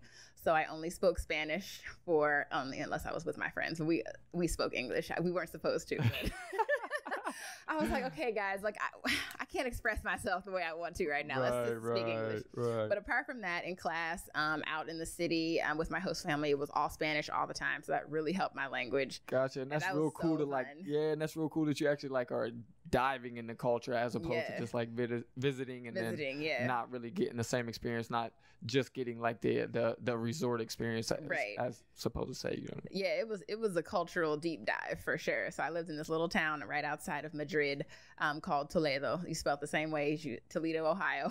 Gotcha. You just say it a little fancier. Right. So it was so much fun. Like I that experience was everything. And then after the 6 weeks, I traveled around Europe a little bit myself. I went to Portugal by myself. I went to Rome by myself, and I was only 19 at the time, just out. Savage. Just out in other countries, just kicking it. And then my mom actually came over, and then we went to Paris and London together too.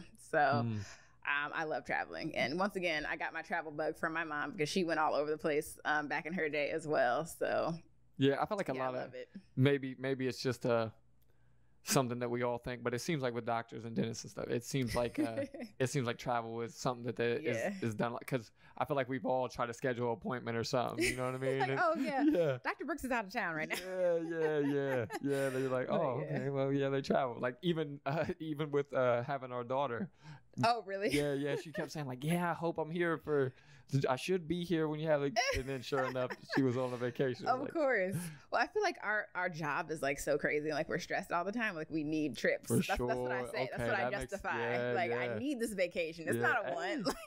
Hey, I agree. Because a regular job, a regular gig, I'm sure a lot of people could tell you a regular job, a regular gig makes you want to get away. So I can't imagine like doing what you're doing, dealing with people's health, going through all the schooling you went through, dealing with the blood, the this, that, everything. You know what I mean? It's like, I need a moment to go sit on the beach a little bit, feel that breeze, feel those waves hit my feet. Like, as much as I love being a doctor, it is a little bit, stressful, I'd have to say. Like, a lot of people, I mean, I'm not saying like everyone thinks like this, but some people have expressed like, oh, doctors have it easy. Like, we just make all this money and we're just kicking it. No, like we're working hard. Like you entrust your health to us. Like, and that's a big burden. Like whenever I, start a procedure, like that patient is trusting me to make judgment calls and to make decisions during the whole procedure. And I'm making a decision to even pick this procedure for you, like picking your entire treatment plan. So they put a lot of trust in us, which if you care about your patients, which I'm sure most of us do, we take that on a little bit. And, I take some of my patients with me whenever I leave the office. I can't quite just let everything go at the office. Like the whole day, weighs on you, and the experiences with your patient, you take that with you and you take it around with you. So yeah, we do love our jobs and they do, compensate us for it. But at the same time, we're not just hanging out, twiddling our thumbs during the day. You had to work crazy hard to get there. A lot of people rack up a lot of student debt and stuff to get there. Yeah. And then to deal, like you said, to deal directly in people and their lives and their health and things like that. I think a lot of people don't give that as much thought or as weight as they should. Like someone could pass away and it could be on the shoulders of that doctor, dentist, whoever, you know what I mean? Like to where it's not burden. Like, that's a totally different, like you're accepting a lot bigger responsibility than a lot of people probably really want to give it the credit it deserves or really think about it. Yeah. I just want, people to understand that like we love our jobs, like we love our patients, but at the same time, it is still It's work. Like it's not just analytical, like especially with dentistry, it's a skill as well. We're actually doing work on you. Like we're affecting a cosmetic change, and it's actually like practicing. So when we're in dental school, we spend 2 years in a simulation lab, like practicing on all of our procedures on little dummy models. And we have to take board exams in order to, you know, be allowed to see patients. Like we have to, you know, have the proficiency to do irreparable changes to people's tooth structure and everything else. Like that's what separates us from a dental assistant to a hygienist to the actual doctor, because if we make a decision, that's it. Like that tooth will not be the same. Like your oral structures won't be the same again once we decide to do something. So yeah, it's a big responsibility. Right. And I hear a lot about how, I mean, a lot of information out there now is pointing more and more towards how big your oral health impacts everything else. Yeah. But even to get more into what you were talking about too with the responsibility and all that, it just, I think I thought about it more and understand it maybe slightly more because of once I got sick and to start to realize I just started thinking like, oh well, they can write prescriptions, they can do, so I'm guess you had to do a decent amount of actual medicine. Oh yes, pharmacology classes, biochemistry, microbiology, all of that, like all the drug classes. Like I mean, we can write prescriptions for any and everything, really. All of our sedation as well. We sedate people in our office, nitrous oxide sedation, stronger like medication sedation as well. And, you know, once again, you're taking on someone's life in your hands. Like if you give them too much of a drug, that can be it. Like the difference between a drug being helpful and poison is just dosage. You have to know the right number to give that person. So right. Yeah, Makes it's sense. big. Yeah. And I think a lot of people think, oh, how much do they have to learn to clean teeth and do it? It's like, what are you talking about? Exactly. What are you talking about? You better slow down a little bit and think about what you're saying, because there's some in-depth schooling.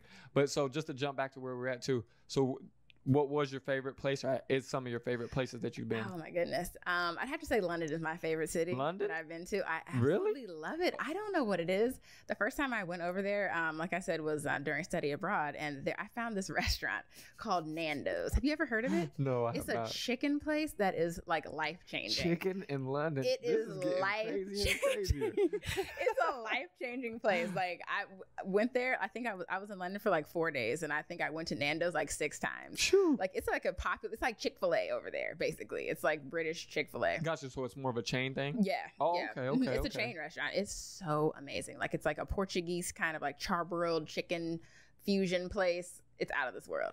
And I thought that it was the only place it was located was over in London. And I was just so sad when I left. I was like, I can't leave. Like Nando's I can't get it anymore. So like, that was a big issue for Somebody's me. gonna start having to ship this to I me. know. But then I found that they have a couple of restaurants here in the States. Oh, really? And I just found one in DC when I was there a couple of months ago.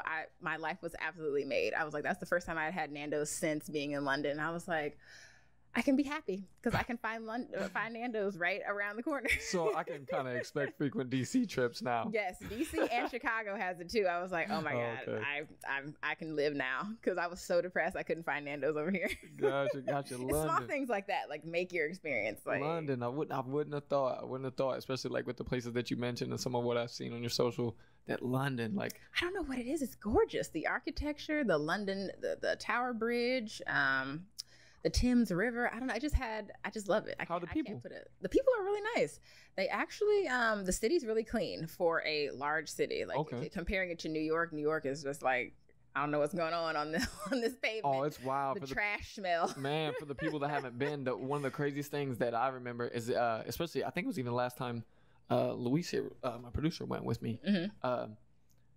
Walking around and being around in the city all day long, it's like you stop and you do something, and whether you touch like a white piece of clothing or you blow your nose or do something, and it's just like all this like black dirt. It's like yeah. And I think I've heard a lot of people say that like brake dust levels are like super high there because there's so many cars and so much traffic and so many people in one area, that you're like, in a lot of ways, like in your heavy, and I guess in all your heavily populated areas that have a lot of traffic, it's like you're breathing and getting brake dust on you all day on top of dirt.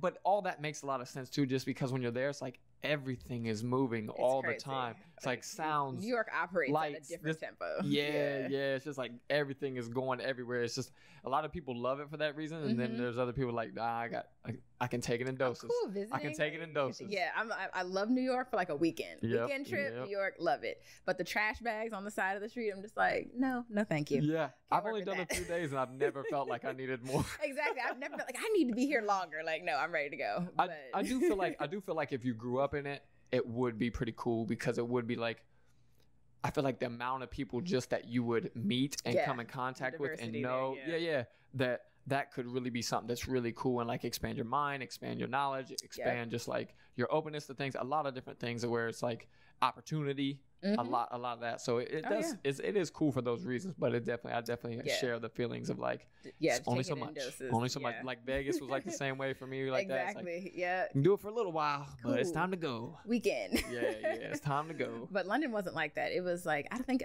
they just operate, it's fast paced there, but the subway is really clean. The tube, as they call it, everything's just clean. I really like that about London. And the food is interesting. Like, I'm not a huge fan of the cuisine besides Nando's. Nando's is life. But everything else was kind of like, it was okay. But I don't know, like the culture, the architecture, I fell in love with it. I could definitely live there for sure. I definitely got to get over that way. I need to go to Ireland. I have a decent amount of family over there. Okay, that's still on my list. Yeah. Yeah, and they Looks beautiful. Yeah, they come over here a decent amount. And I've had a lot of people tell me that they've been to Ireland and say, the rolling green hills. That they really like it and say a lot of similar things to what you're saying, but they harp more on the people and say, oh, like I love the people. The people are just like, everybody's your friend and it's not. They drink a ton, which I don't drink, so that's something that they're just not. I know that like even when they came over here and some of the family I've been around, they're just like, huh? Like what are you talking about? It's weird because it's not even like saying that in like a corny way or trying to get a laugh. It's like they really just. It's almost like. And my one uncle's extremely intelligent, has like an architecture business, all this and that. And he's just like, he just doesn't even like, he just looks at me like I'm not speaking something that makes sense. Exactly. It's like part of people's lives. Yeah. Well, and then I would see it like he'd wake up in the morning and he'd have a coffee cup and stuff. I'm like, oh, he's drinking coffee and stuff. It's like, no, he's either just drinking liquor in the coffee cup or he's putting liquor in his coffee. And it's like, it's just normal. And he would drink all day long and not get tore up. Wow. So it would just be tolerance. Like so it's like, oh, this is really normal to y'all. Like this is life. Let me check your liver really quick. Like that would be my first question. For sure. But I got to get over there and check that out. And especially another thing is too, I work for an airline and I fly for free within the States and then I fly for just the taxes out. Nice. So it's like I definitely need to take more advantage of that. Absolutely. Now it's just like I just want to wait for the kids to get a little bit older and so they can enjoy it. Go with me. Yeah. And I definitely want to try to say like, hey, come on, you can tough out this flight. You can make it. 8 hours, it goes by fast. We can watch a couple Avengers movies. I mean, just watch Endgame twice, and you're basically there.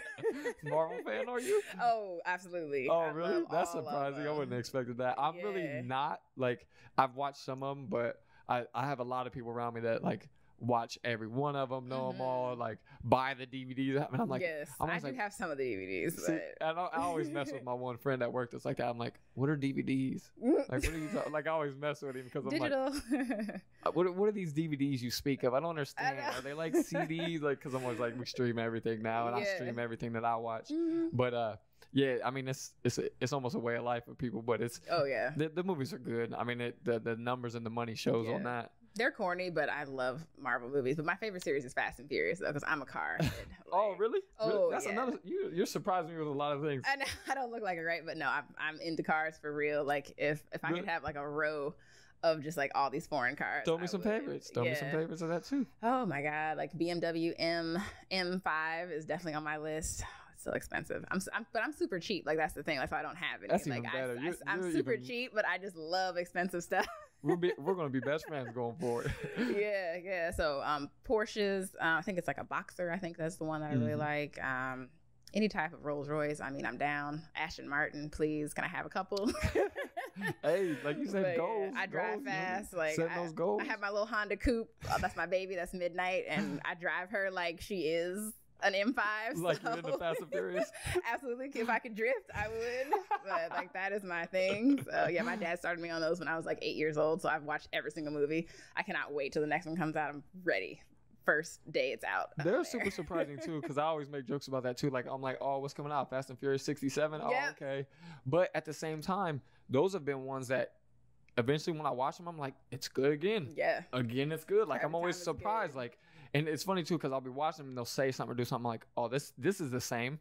But then as the movie goes on, I'm like, the action, the cars, the everything, they just make little tweaks to make them awesome. And I'm like, oh, okay, they're just fun. Like I just love those movies because you can just kind of like translate into like a fun realm that's so far from anything realistic. None of that stuff can actually occur. Like you would be dead in all of those action sequences. For sure. It's fun. The BMW truck that I just got my wife, it's the first like European car that I've had and driven, and I got it for a steal too. Like I was pumped just being cheap and and came across it. Honestly. Good deals. And and driving that has been real surprising to me. Like it's so like it's so smooth, and you just see like, and it's an older one too. Like I looked out just because I didn't even realize that the body styles of those, like the X3s and probably the X5s too, but definitely with the X3s, they haven't really changed. Yeah, they haven't. Mine's like a 07 or something, and it hasn't changed. And I'm like, it's 2019. They just recently changed it like last year. Yeah, like the year before. And it's like small tweaks and stuff too. So like I even had a neighbor ask me, they was like, oh, is that a brand new one? I'm like, no. Like he's like, new to you? I said, yeah, new to me. But it had really low miles and everything. I was super lucky to get it. But it's like, it's a different type of luxury. It's suspension is so tight on BMWs. Yeah, that's what my dad said. I let my dad drive it when I first got it. And he was like, ooh, this is tight. I was like, yeah, honestly, I kind of like it because you feel more of what you're doing. Like it feels different. But outside of that, like everything else is like so smooth, so luxury, so many different heated seats, this moves this way, panoramic sunroof, all those type of luxuries. And and I'm like in a 2007 too, where like it's so old, but at the same time, it's like it has a lot of things that you're just now getting in some of like your newer American cars or your newer Hondas or this and that, like, or you have to pay a much more to get that kind of the stuff. Premium package and all that. And some of the other cars. So I'm like, it's cool to me. I'm like, hey, I'm like I said, living a more luxurious lifestyle. I feel like when I'm driving, but without spending it. So I told people I would throw that in, like how I went about getting that. With like, I'm gonna try to start giving some plugs to people on how I go about getting things for cheap. Because I don't know if you really mean it when you say it, but like I'm a tightwad. I don't like to ever pay full price for anything. Sale rack, like where's that at? And that's something that like over the past few years, me and my wife have went like hardcore with extreme. Like we don't pay full price for almost anything. It's like research online to see how many different places you could get it from to get it a little bit cheaper. And then we've even, when we find something that's really cheap, then we're like, oh, well, we might start reselling those. We might flip those. And like it turned into a business for my wife. One of her businesses is reselling something that she came across. That's awesome. For really good prices. So that's how you do it. Yeah. And it's I try to tell people around me, and I want to tell people like as we put the things out, like it's a way of like just giving yourself that more freedom and living a little bit better lifestyle without having to really like, you don't have to be rich to live this type of way, to get these type of things. Like be smart about it. Like that's really, what you have to be. Yeah. You can't fall into the Instagram traps and Gucci everything. But you can definitely keep it classy and get the things that you want if you focus and like once again have a goal, work towards it, and be smart about it. You can have it. Yeah, it's crazy. I really like hearing you say all that about the goals and stuff with this episode, because like I've been hearing that a lot lately. Like I told you, I heard it on another podcast, and just to hear like that it really like hits into like a happiness like spot with us as humans of creating a different level of joy and stuff to really get to something that you thought about or you dreamed of or like you didn't really think was possible in a lot of ways. Because I know like that's what we were saying is a big thing with the bodybuilding. It may even been something for you with like the dentistry or something where you thought like early on like I couldn't do that or that's too much. Or, it seems so far away. Like when you're first starting, like when I was first taking the SAT. I'm gonna be honest, that is a lot of school. It does seem far away to the average Joe's.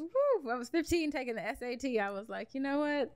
I have so many more standardized exams, so many more board exams to take to get to my goal. And I mean, 10 years later, like it happened. So it seems like an insurmountable obstacle. But once again, how do you eat an elephant? One bite at a time. Right. You can get there. For sure.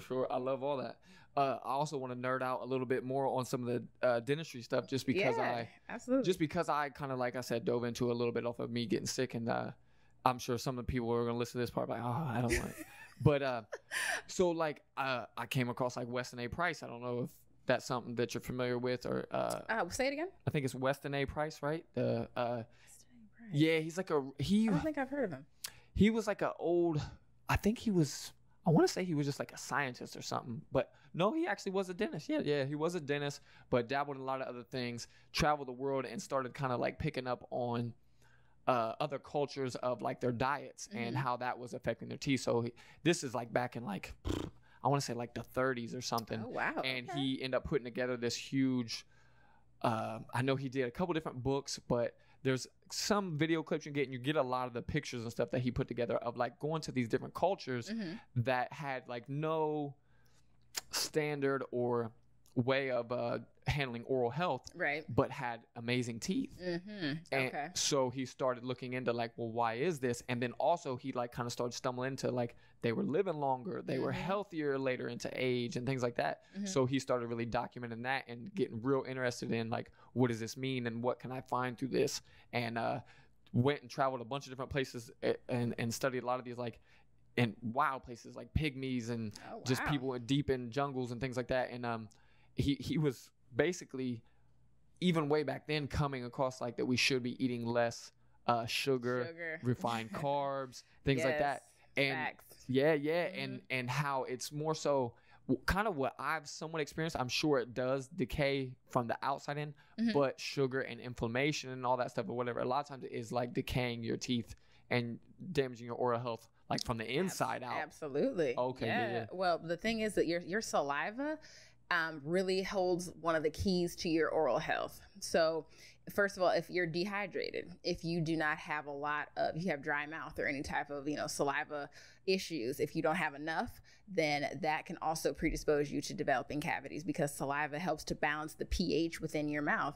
And sugar loves acid and cavities love an acidic environment. So if you're drinking a lot of coffee, a lot of sugar, a lot of, refined carbs that turn into sugar, and that's just allowed to sit on your teeth, that's when the bacteria, strep mutans, we're getting really scientific, sorry. Okay. Streptococcus mutans is the bacteria that causes cavities for everyone who wants to know. That can just sit on your teeth and start to, wreak havoc through your enamel. So if your entire body pH is too acidic, that translates to your saliva, which can, predispose you to cavities. And also if you're not cleaning your teeth enough, like if you just have a sugary diet on top of not, brushing your teeth enough, that compounds the fact that you're going to have the sugar just sitting in that environment and just kind of festering and eating through your enamel that way. So really saliva is like the key. See, and I even know and have heard more about and so people can get saliva gland stones and stuff as well too. And your parotid gland up here a lot of times. Yeah, that's the one in your cheek. Yeah. I have some kind of like stone thing going or something in my cheek that I had it looked at, and I had it looked at a while back, and they said they don't think it's that. There's I have some doubts just because, like I said, all the things I went through of like, should I get a second opinion and see someone else or ask someone else about it?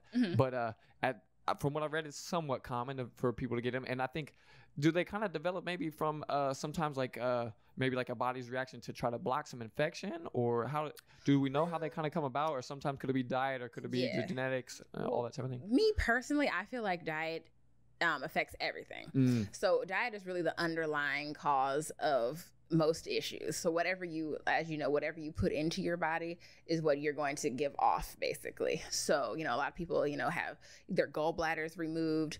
Gallstones. Okay, gallstones. Why do you have gallstones? Like a lot of things, we're just kind of treating the symptoms. Like, why is your parotid gland stopped up? Are you having too many impure things into your body? Are you not getting enough water? Like what chemical composition is going on? I feel like everything we're really just one science equation. Like we're a chemistry experiment walking around, really. Right. So whatever you're putting in has to react with you, and your genetics plays a huge role into that. So whatever, something that could react with me could be completely inert in your body. So you have no issues. So it's really a person to person thing. For sure. And because the symptoms play out a different way for people too as well, right? Yeah, that's why there's so many different diets out there. Some people are like, oh, this diet works for me, or this diet works for me. And everyone is different like that. Those are like legit concerns. But once again, I feel like whatever you're putting in, your body's going to tell you if that's going to work for you. Like if as soon as I eat a piece of fried chicken, my body is going to tell me through acne, you don't need to be eating that piece of fried chicken. So it's like you're communicating with yourself. Right. So once again, if you have a sugary diet, your body's going to tell you because you have cavities. So for anybody that's interested in that type of stuff, they look up too. Like there's like 3-4 big main things, I think, maybe more, that are like things that react like that as far as showing your skin and other things real fast, Yes. like milk or like you said, or certain fried foods or things like that. Some people it's like pork or something. I mean, there's a lot of different things, wheat things that kind of will trigger things right away. So if you're having some kind of weird thing, skin, this and that, whatever, something. Yeah, like, your body's talking to you. Yeah. Try to look into it and figure it out. And so, and also go back kind of full circle all the way back to when I was talking about when I got sick and that whole root canal thing on. Eventually, when I couldn't figure it out, I was trying so many different things, going so many different routes. I went to my dentist and said, hey, I want to get the root canals taken out. Like I want to get them removed, just because like I've been to so many I ended up going to so many different gastro specialists, things like that, and I started doing the probiotics. There was a lot of different things I had done that started to point in the right direction of like that's probably what needed done, and I had just maybe done so much damage that it was going to take a little bit longer than the average person to regulate everything. But also I was just like, whatever I got to try is what I got to try. I need my life back. So I told him like, yeah, let's get these root canals taken out. And then if I have to get like implants eventually or whatever the case is, like we'll explore that. I don't really like that idea either because I'm like, then something foreign in my body, whatever.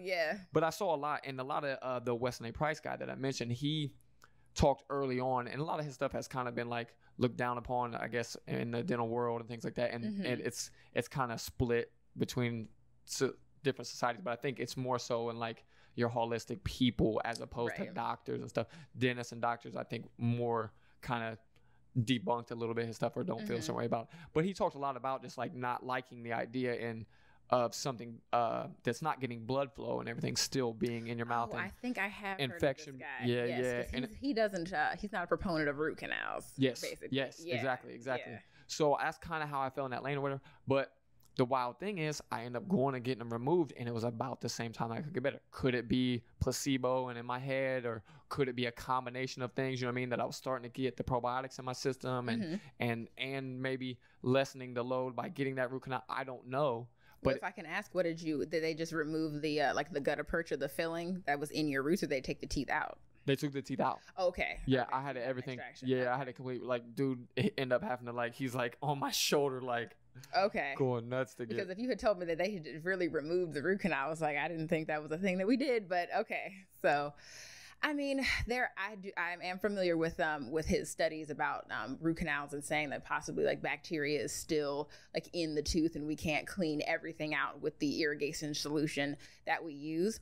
That is a school of thought in the like the holistic community at times, but really there have been a lot of scientific studies done, in what we call the dental community, the trusted dental community. We've done a lot of research, and there's a lot of data to back up that there is nothing showing that root canals are the cause of any other issues. It's like you would have had those issues anyway. It's not due to the root canal. Gotcha.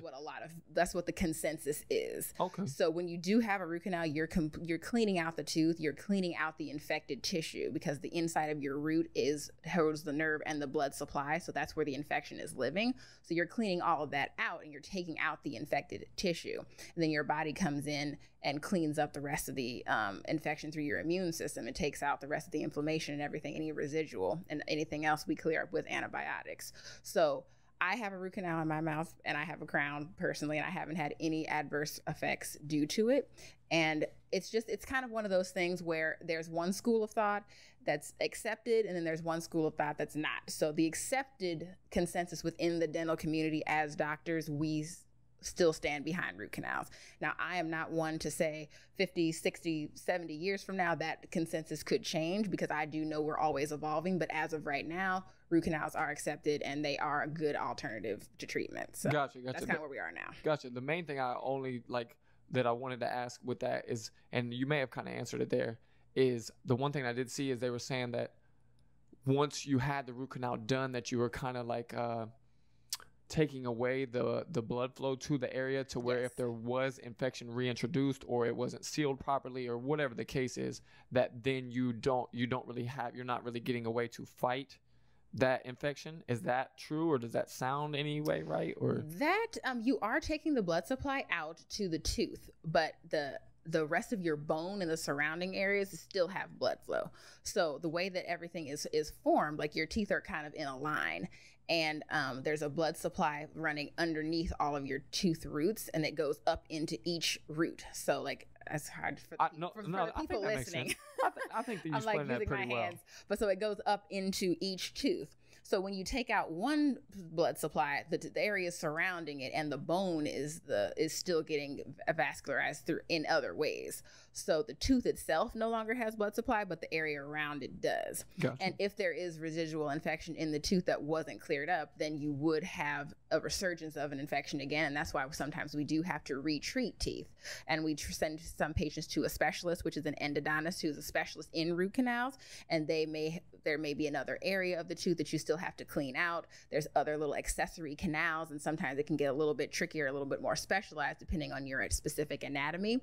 But we do our best to get all the infection that we can clinically get out. We get that out, and then your body most of the time will clear up the rest. And if there's other complications, then we have to deal with that later. Gotcha. Mm-hmm. I'm sure you did not expect to get this deep into it. No, I love it. Like this is my livelihood. So I can that's talk awesome. About that's all awesome. The time, I'm glad I asked the questions that I wanted to get into then as well. So do you kind of kick that to your patients a lot of like trying to tell them their diet, and not just in the way that your standard dentist does it, says, hey, like, stay away from the candy, but do you more so say like, hey, actually eat healthy? Like, yes, absolutely. I try to give my patients options because there's a lot of people who love to suck on mints and they love to chew sugary gum. And I say that is just a recipe. Like the bacteria is like, yes, like we're ready to just make cavities and have to send you to your dentist to have a really super expensive bill. So I say, alternatives like, try to have sugar-free. That's the first step. Get sugar-free alternatives like xylitol-based gums or mints, and then eventually try to have some fruit instead. And then eventually you can just stop having those little, the things that kind of put sugar in your mouth throughout the day. Because it's like people who are excessive snackers. And when you snack a lot, once again, that's more sugar, more acid that's put into your mouth more often. So it gives bacteria more opportunity to, grow. The hardest hits that I've seen in so many people, it's heavy pop drinkers. Yes, Mountain Dew especially. Yeah. For some reason, I don't know what it is about Mountain Dew, but that stuff is just wreaking havoc on our teeth. Well, it's bad stuff to begin with. I don't know if I don't think it's still in there, but maybe it is. One of the chemicals in it is like a flame retardant or something. I think it's the one that makes it glow like that and all that. And it's awful. Yeah, you shouldn't be drinking something that looks radioactive. It does look radioactive. Like seriously, like a Marvel movie almost. Like you're just pouring it on people. But yeah, I mean, one of the clear signs to me that as I got older to see how bad pop soda, however you want to say it, is how bad that is for people and how hard that is on their dental health, was to see that it is wrecking kids, like baby teeth. Baby bottle caries syndrome is like, I think that's the name of it. When you have little kids coming in and like all of their teeth are like down to their gums basically because they're having a lot of juice or pop or sugary things in their bottles. And also kids who sleep with their bottles as well. Like if they're just allowed to go to sleep with the milk kind of still on the bottle, is just resting on their teeth. That's another thing that causes that rampant caries in children, and it's devastating. Yeah, I saw crazy stuff. I had people that I grew up around with that I remember this one girl had all her teeth like somewhat capped. It was almost like on the back side of them. I don't even know how to like explain it or if I'm remembering it all the way correct. But and I'm talking about baby teeth, like super early on, like we were in elementary and stuff. And it's like, but to see and to know how many of us, especially back then when the healthy diet wasn't pushed as much as it is nowadays, to know like how much pop was being consumed as well as candy and other junk food and just not getting a lot of healthy stuff in the diet. It's like, man, if you can wreck like the baby teeth that are coming in the early, like when a person and a human, their immune system is pretty damn good at that time. If things are starting to fail already, it's like, you got to start realizing, not setting them up for success. You got to realize something is hitting a lot harder than it should. And now to know and to hear you confirm it, and a lot of stuff I've read online to say how big the oral health impacts your overall health. Absolutely. I see it a lot in old people because you see their health. Like I've seen, and don't get me wrong, at sometimes it may just be me making correlations that really ain't there or something, but sometimes you see like an older person with like a healthy set of teeth, or they still have their teeth or whatever, and they look really good and they're doing really good. And then you see a lot of people with dentures and they're just stuck in a wheelchair and it's that. It's like, there's a whole lot of other things that play there. There's a whole lot of other things that play there. But I've also seen like a lot and read a lot of stuff because of the issues that I went through, of things that you were talking about, like how big it plays, of like, your saliva and how many times you chew your food and being able to chew your food and get it all the way correctly chewed so that you can break it down and digest it all the way. And that's right. So if you're not getting it fully digested, then you're not getting the right nutrients. Yeah. So then you're slowly declining health on top of already getting old as hell. Yeah. It's like, you know what I mean? I hate to be like that about it, but it's you're real. just like packing on the layers. Yeah, it's just like adding to it. And then, I mean, there's a lot of other things now they're finding with older people about blood flow and a lot of other different things. But I'm like, that's why in any different direction, it's funny how like I know a lot of people think like everything this dude talks about kind of leads back to health or working out or this and that or eating everything does. And it's like nowadays we're just finding out how much that stuff really impacts things hardcore. And I saw like kind of like firsthand too with cleaning up my diet because of everything that I went through. I had already quit pop a while before all this happened, but and switched to drinking like I'll go sometimes like a year or so at a time without drinking anything but water. Yeah. But and that's all I drink for 99.9% of the time. But I started noticing by making that switch, but then also really switching my diet once everything went down, that I started going to checkups and they're like, "Oh, you're good. Like, no, you look fine. It's not." And the really trippy part about that is my wife is like one of your relentless brushers. Like she's like, I just ate something sugary, I'm gonna go brush. That's right. In the middle of the day, this and that. Like it feels a certain way, or I've been eating a lot of random stuff. I'm gonna go brush my teeth. This and that. She's one of those, and I'm not. I'm more like in the night, in the morning, that type of thing. And she started getting them going in, and she had never had a cavity until just like a few years ago at like 30 years old. And she went to the dentist and they're like, "Hey, we got some spots here, got this and that, something." And it was wild for me to see that I used to always be the one eating all this candy and and I was always having to get something filled and having all these issues. Yeah. And then it just kind of like stopped. And I'm thinking I'm getting older, it's only going to get worse. Yeah. But a lot of it like basically stopped dead in its tracks. So now like the last 3, 4, 5 times I've been to the dentist, they're like, "You're good. Like, we'll see you next time you need a cleaning." Yeah. And I'm like, man, like that's crazy for me. And I still eat like a little bit of sugar. You know what I mean? Like I'm not somebody who eats some of the crazy stuff. I don't hardly ever have anything like candy or cookies or stuff like that, just because of digestion problems that I've had. It's kind of just made me stick with more whole foods and all that. Yeah. But I'll have something from time to time, and I eat a decent amount of fruit from time to time and things like that. And I even eat a lot of carbs. But I don't get deep dive into the sugar and a lot of just overall bad foods, and it's like magic, boom, there it is. Like so everything is pointing in that direction for sure. I think even on someone like me who's not in and doesn't know the details and the science behind it like you do. But it's about decreasing inflammation. That's like the number one thing. Right. Inflammation is just the thing that just triggers, I don't know, it's like an explosion occurs in your body literally when you have a lot of inflammation. And when you're drinking a lot of water, you don't have an acidic environment, your mouth is happy. Like it wants to be nice and neutral. It wants to have a nice watery, thin saliva. Another tip for you guys, if your saliva is like thick and frothy, that's another sign that something's going on in your body too, because it should be very thin and watery. So you're probably dehydrated or something else is going on. Just a little aside there. Hey, anything like that is good information. Yeah. For real. And then have you seen the cool stuff where they're talking about now we eventually may be able to regrow teeth with a stem cell? Yes, that's I have crazy, heard about right? that, and I'm so stoked for when that becomes a thing. That is so cool, that's man. Awesome. Yeah, like, implants are great. Implants are an excellent option, but if we could just regrow teeth, like I'm down. Like that would be amazing. And I think they kind of already did it, right? Like I think there were some successful studies, like small group studies, but it'll be a while before it's mainstream. For sure. But and then a while before it's affordable after that. Exactly, it'll be a long while probably. Right. But that's great. Yeah, that's real cool. I think that'll be a big changer in our life extension. Yeah.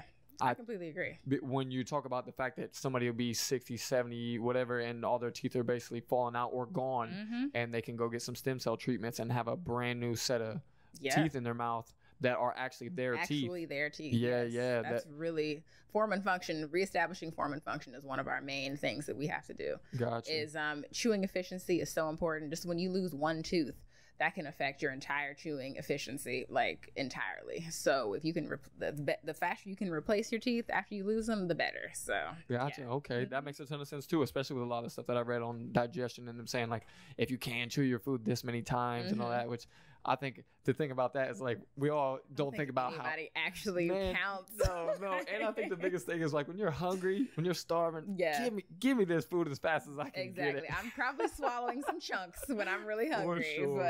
For sure. It's like, oh man, I can't. There's no time to waste when I'm starving. There's no time to waste. Oh, absolutely. Yeah, just get in my stomach.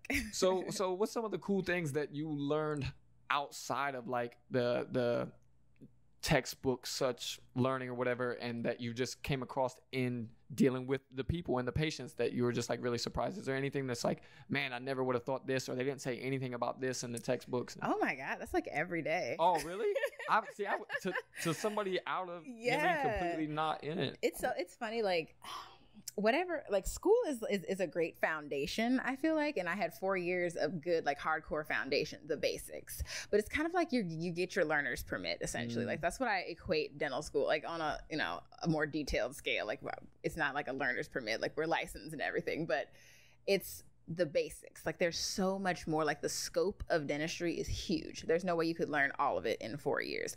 So just like the aspect of sleep medicine and airway health that I talked to you about, I didn't learn about that in school really. That's been from CE courses afterward, like continuing education, educating myself outside of after graduating, like taking more courses, reading more books, doing some online research myself, looking at studies about, the correlation between, lack of sleep and other comorbidities like diabetes and all kinds of other things are related. So that wasn't really part of my curriculum at all. And really gut health and the importance of probiotics and, using those in conjunction with an antibiotic, that's not like a super like mainstream thing. Like that we focused on, okay, give a patient antibiotics, make sure they take all of the antibiotics, they make sure they finish the course.